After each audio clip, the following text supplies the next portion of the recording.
Is the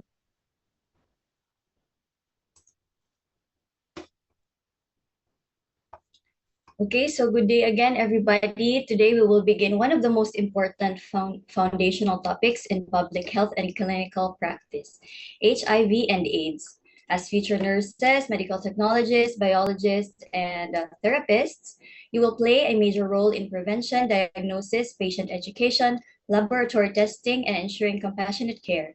So a quick trivia before we begin. Next slide, please. The World AIDS Day is celebrated yearly every December 1. Next slide.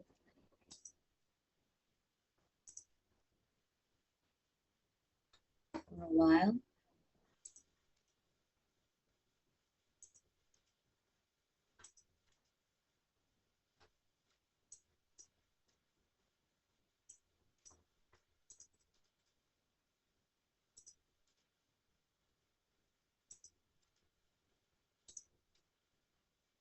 Okay, so for the overview of our topic today, we will define HIV and AIDS, the history, epidemiology, mode of transmission, the pathology, testing and diagnosis, treatment or medical advancements, the prevention, and the Philippine setting.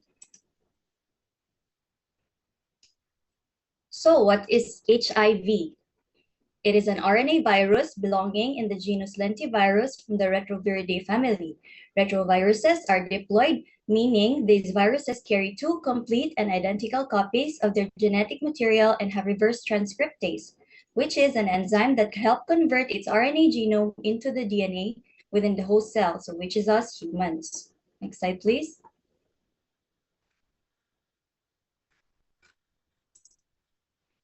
So there are two types of HIV. The HIV-1 can be found throughout the world, transmitted more easily than HIV-2. HIV-1 infection progresses more rapidly to AIDS, and standard antiretroviral therapy or ART regimens are effective. HIV-2, almost exclusively limited to West Africa, less transmissible, has lower progression to AIDS, and HIV-1 drugs are unfortunately not effective against HIV-2. Next slide, please.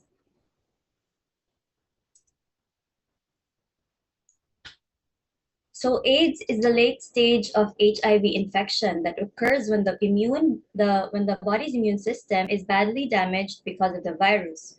Specific infections, cancers, or conditions called AIDS-defining illnesses officially marks the transition from HIV to AIDS.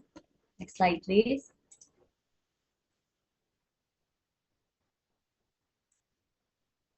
So going back in time, scientists believe that sometime around the early 1900s, a hunter or butcher in what is now Cameroon likely came into contact with an infected chimpanzee blood, probably during hunting or preparing meat. It originated from a virus found in chimpanzees called SIV or simian immunodeficiency virus. Next slide, please.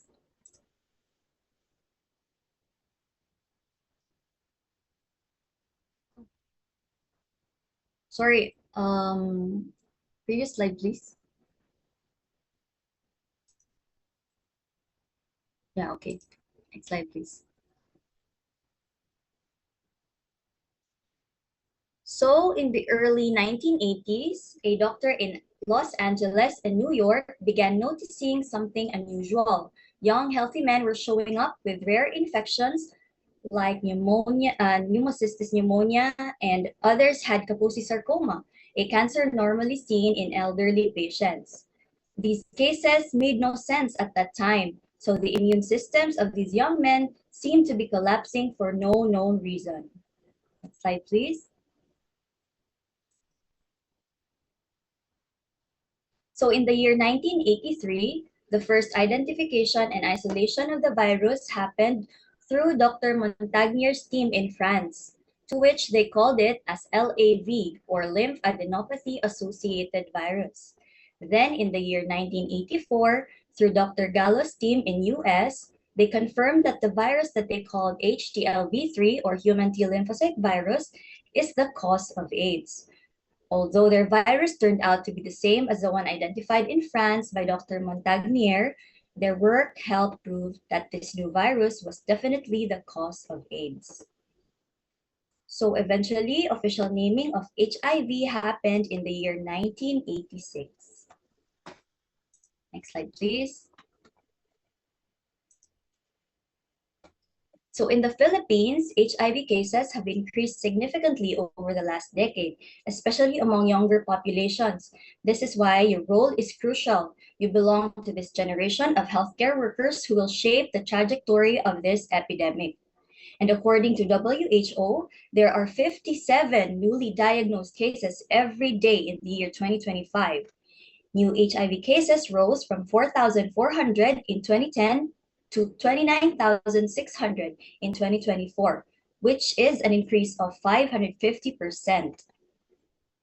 And this year, 2025, the estimated number of PLHIV or Filipinos living with HIV is about 252,800. Next slide, please.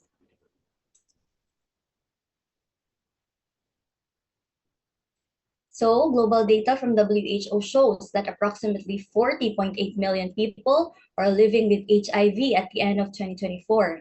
It is significant to note that about 39.4 million adults aged 15 years and above are living with HIV. There are also about 1.4 million children aged 0 to 14 years old are living with HIV, where you can see in this photo on the lower right, there are about 75,000 of children lose their lives from it. Slide, please.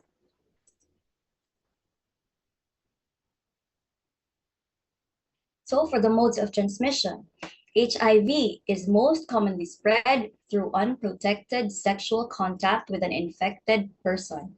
This includes vaginal sex, anal sex, which is higher risk due to the fragility of rectal tissue, and oral sex, with much lower risk but possible in certain circumstances.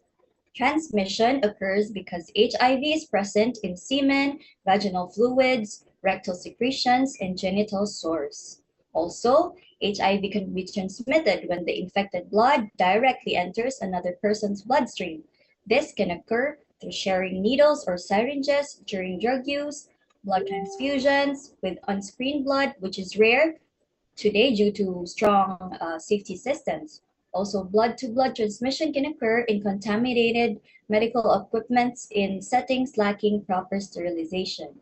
And thirdly, vertical transmission or mother-to-child transmission, where HIV can be passed from an infected mother to her baby during pregnancy, during childbirth, or through breastfeeding. However, with modern treatment, this risk can be reduced to very low levels. Next slide, please.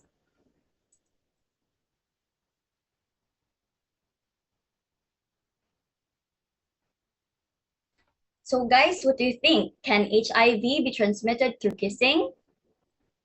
Anyone in the chat box? Can HIV be transmitted through kissing? Yes, no, maybe? No? Okay, let's find out in the next slide. Some yes, some no. So here's a photo showing that HIV can be transmitted through sharing of needles from an HIV positive mother to her baby, blood transfusion, organ transplant, and unprotected sex. But to answer our previous question, yes, HIV is transmitted through body fluids. However, the amount present in saliva is extremely low, that is effectively impossible. Also, since the enzyme in the saliva will break down the virus, so the answer is no. So HIV is not transmitted through sharing food, dishes, toilets, mosquitoes, or other insects, casual contact like hugging, kissing, shaking hands, nor sweat, saliva, or tears. Even sharing of clothes or towels does not transmit HIV. Next slide, please.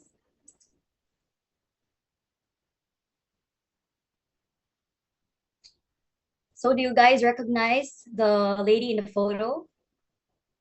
Anybody? Do you know this lady?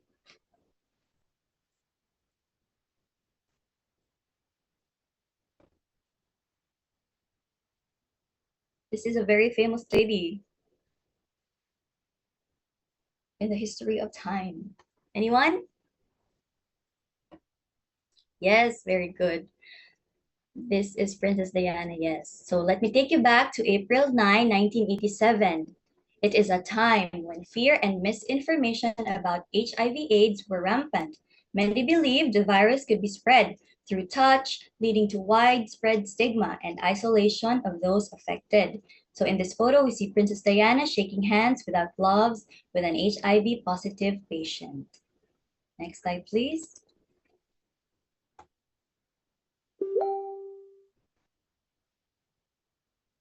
How about these guys? Do you know these people? So these people in the photo, they are famous celebrities known to be HIV positive. This is Freddie Mercury on the first photo. This is Freddie Mercury, the lead singer of Queen. The second one, if you're a fan of basketball, this is Magic Johnson, an American basketball player. And the third one, if anybody is a fan of drag, you should know her. This is Trinity K. Bonet, an American drag queen. So next slide, please.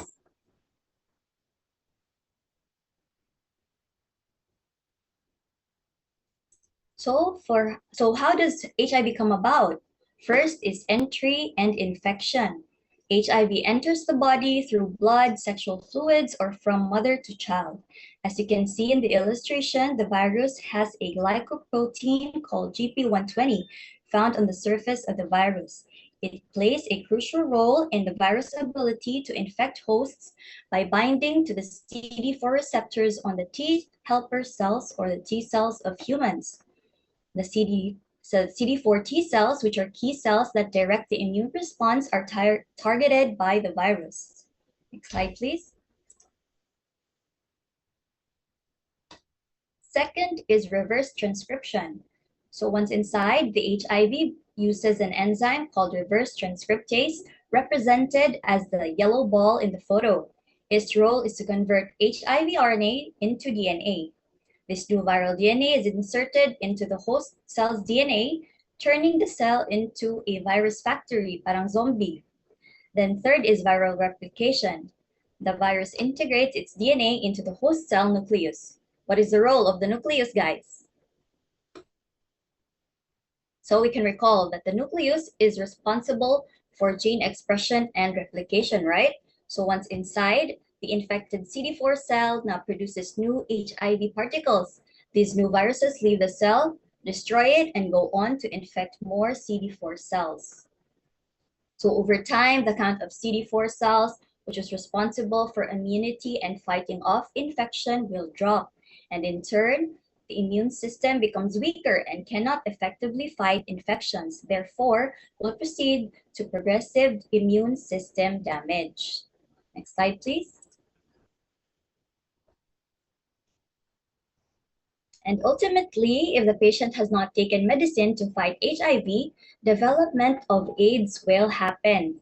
CD4 cells counts falls below 200 cells per cubic millimeter of blood, or the person develops certain AIDS-defining illnesses. At this stage, the immune system is severely compromised.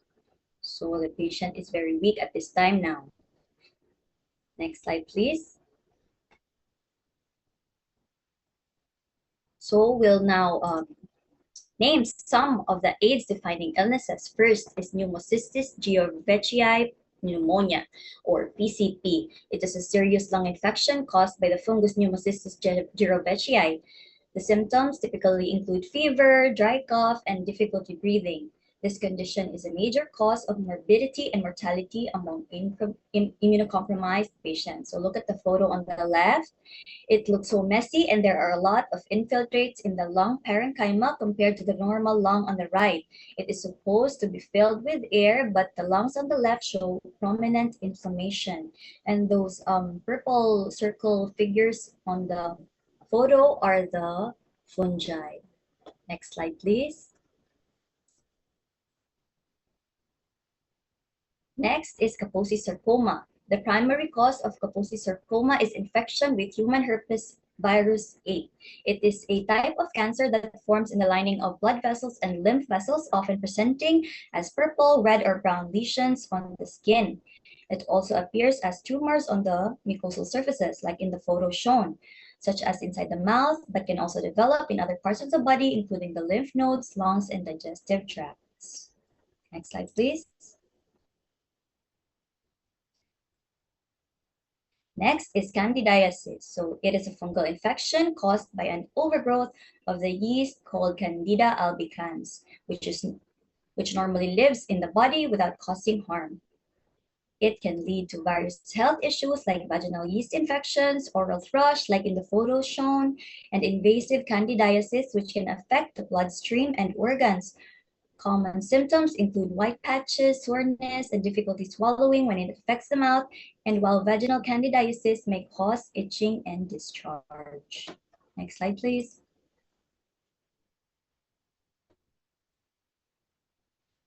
Next, tuberculosis. It is an infectious disease caused by by the bacterium Mycobacterium tuberculosis. You may think that it affects the lungs only, but it can also spread to other organs such as the kidneys, the spine, and the brain. TB is transmitted through the air when an infected person coughs, sneezes, or speaks, releasing tiny droplets containing the bacteria into the environment. So the photo on the left shows a scrofula, meaning there is TB on the lymph nodes on the neck. And on the right is a typical clinical picture or textbook picture of a patient with TB showing prominent weight loss and anorexia. Next slide, please. Another one is cytomegalovirus or CMV. It is a significant opportunistic infection with individuals with HIV, particularly those with advanced immunosuppression. CMV is a common virus that can remain dormant in the body, meaning natulog lang in the body after initial infection. It is part of the herpes virus family and is often asymptomatic in healthy individuals. However, in people with weakened immune systems, such as those with advanced HIV, CMV can reactivate and cause severe health issues like esophagitis as shown in the photo. There are ulcerations along the lining of the esophagus. You can only imagine how painful it is for the patient to swallow. Another AIDS-defining illness is toxoplasmosis. It is an infection caused by the parasite Toxoplasma gondii. This parasite is commonly found in cat feces and can also be transmitted through undercooked meat, contaminated water, and unwashed fruits and vegetables. It is estimated that about 40 million people in the US may be infected with T. gondii, but most do not exhibit symptoms. The image shown is a retinal scar affecting the vision of the patient. Next slide, please. So, symptoms of HIV. There are several symptoms of HIV. Not everyone will have the same symptoms. It depends on the person and what stage of the disease they are in. It may include fever, sore throat, swollen lymph nodes, rashes, muscle aches, night sweats, mouth ulcers, chills, or fatigue. The only way to know if you have HIV is to get tested. Next slide, please. So a little trivia. Why do many people not realize they have HIV? It is because up to 60% of newly infected individuals mistake early symptoms as flu or dengue. Okay, next slide.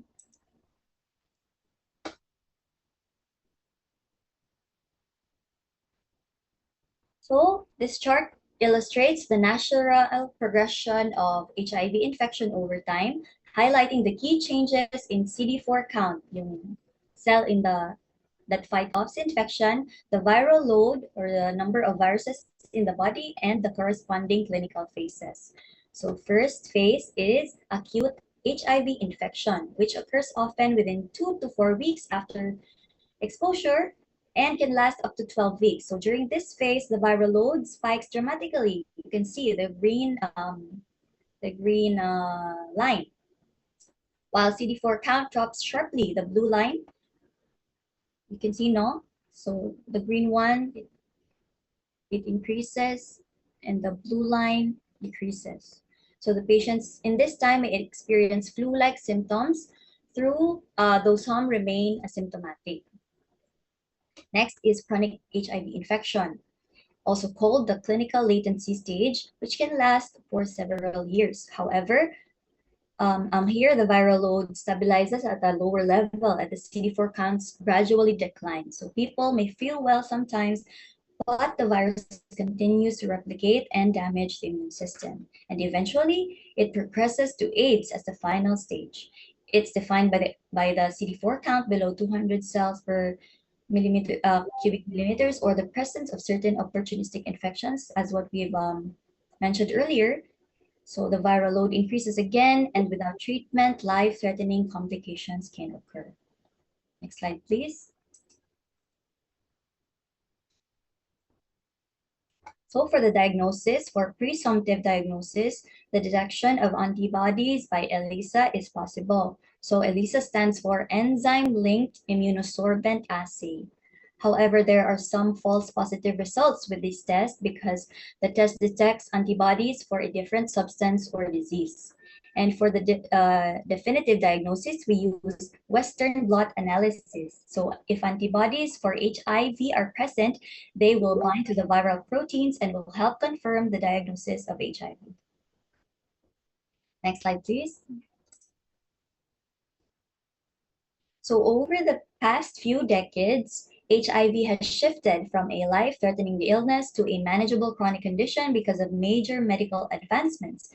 These innovations focus on preventing transmission, improving treatment, and working toward a cure. So first is ART. It is the cornerstone of HIV treatment. These drugs stop the virus from multiplying in the body. So when taken consistently, ART reduces the viral load to an undetectable level. This means the person stays healthy and cannot transmit the virus sexually. Now safer, more effective, and often once daily pills. Second is long-acting injectables. These treatments allow the patients to receive their HIV treatment once every 1 to 2 months. So instead of taking daily pills. So this is especially helpful for people who have difficulties taking daily medication. Next is PrEP. It is a medication taken by HIV negative individuals to prevent HIV infection. So when taken correctly, it can reduce the risk of acquiring HIV by over 90%. Options now include daily pills and long-acting injections. Next is PEP, or post-exposure prophylaxis. It is an emergency treatment taken within 72 hours after possible exposure to HIV. It involves taking ART for 28 days to prevent the virus from establishing the infection. Next slide, please.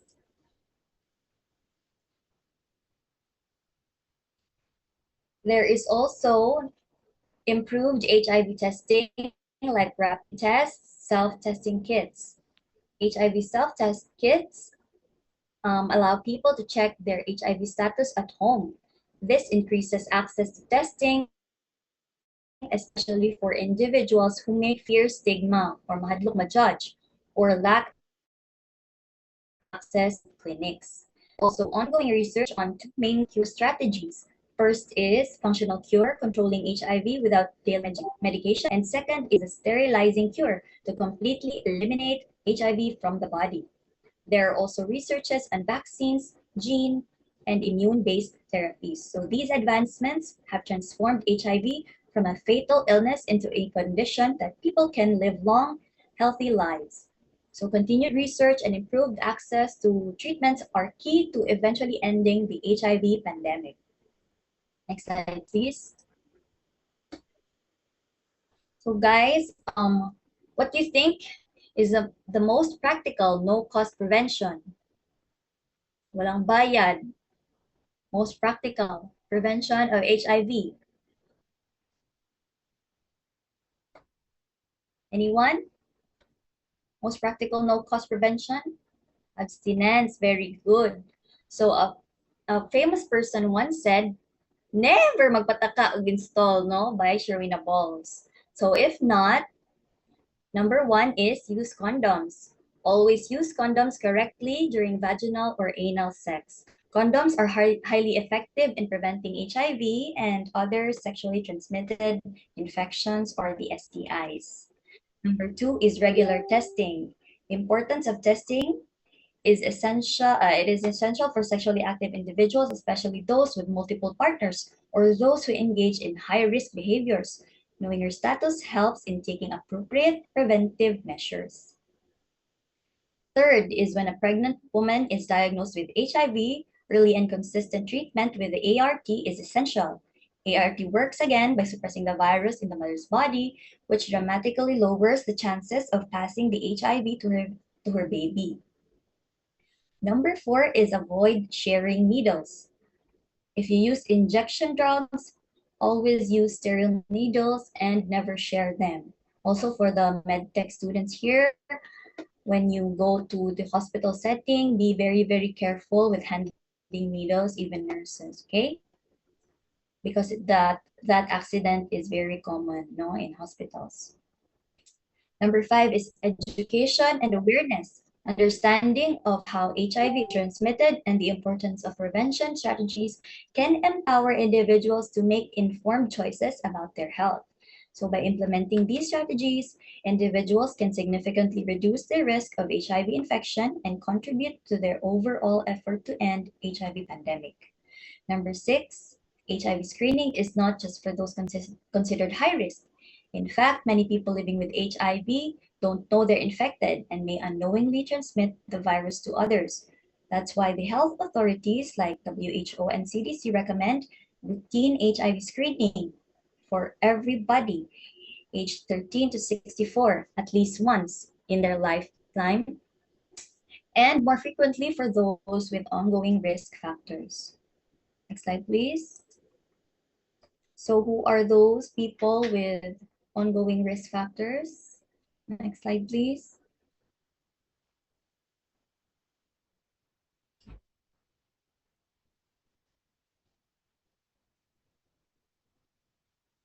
So number one is individuals with multiple sexual partners. Frequent partner exchange increases chances of encountering someone with HIV. So number two is people who engage in unprotected sex. This includes unprotected vaginal or anal sex, inconsistent or incorrect condom use, and anal intercourse. As what we've said, it carries the highest sexual transmission risk because the anal canal is very, very sensitive. It's not made for that purpose. No? The lining is not for that purpose. Number three is men who have sex with men due to biological and behavioral factors. MSM communities have higher prevalence of HIV globally and in the Philippines. Next is people who inject drugs. Sharing needles or syringes can transmit HIV very efficiently, making this group a priority for prevention programs. Number five is individuals with current or recent STIs such as syphilis, gonorrhea, chlamydia, herpes, because these increase susceptibility and cause inflammation or breaks in the skin or mucosa. Number six is sex workers and their clients. This includes female sex workers, male sex workers, transgender sex workers, and clients engaging in unprotected sex. Seventh is transgender women. Globally, transgender women have a significantly higher HIV prevalence due to a combination of biological, social, and structural risk factors. Number eight is people with HIV positive sexual partners, especially if they are not on ART, their viral load is detectable. Therefore, condoms are, and also condoms when condoms are not consistently used. Number nine is individuals with occupational exposures, such as you guys, healthcare workers in the future, lab personnel, law enforcement. So the risk is generally low, but possible through the deep needle stick injuries, contact with infectious fluids through open wounds or mucous membranes. And 10th, infants born to HIV positive mothers. So without treatment or prophylaxis, mother to child transmission may occur. Also, even through breastfeeding, but with proper care, transmission can be reduced to below 1%. Next slide, please.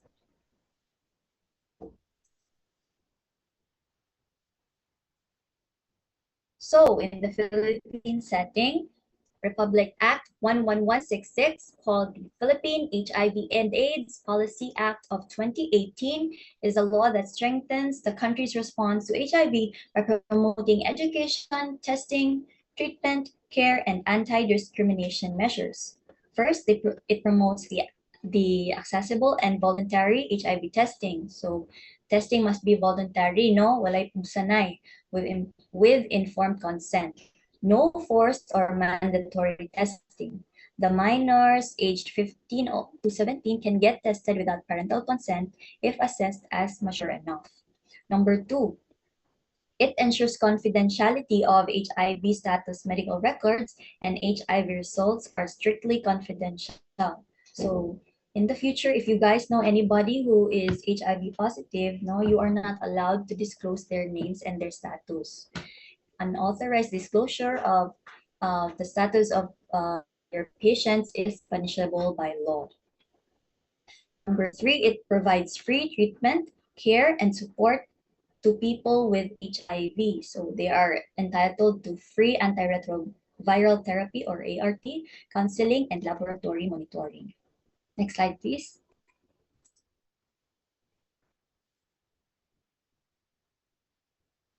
Next, the RA 11166 strengthens prevention and education.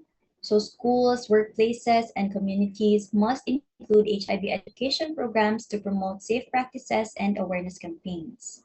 Number five, protects people living with HIV from discrimination. So it is illegal to discriminate based on real or perceived HIV status, mga chismis, bawal yan.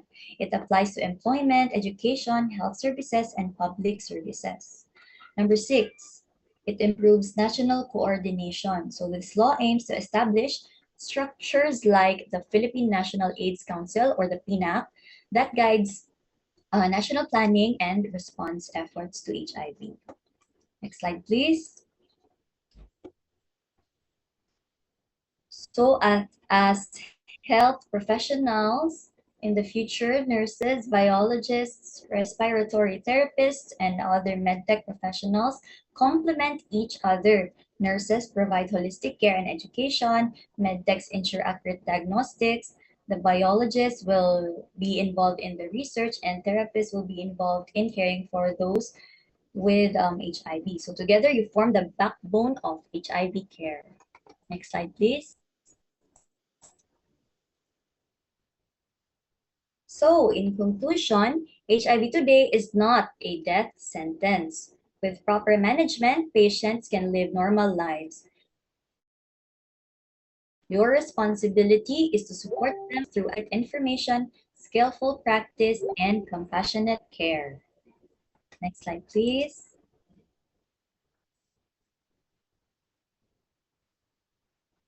So that ends our discussion for today. Thank you guys for listening. I hope you learned a lot in this lesson for today.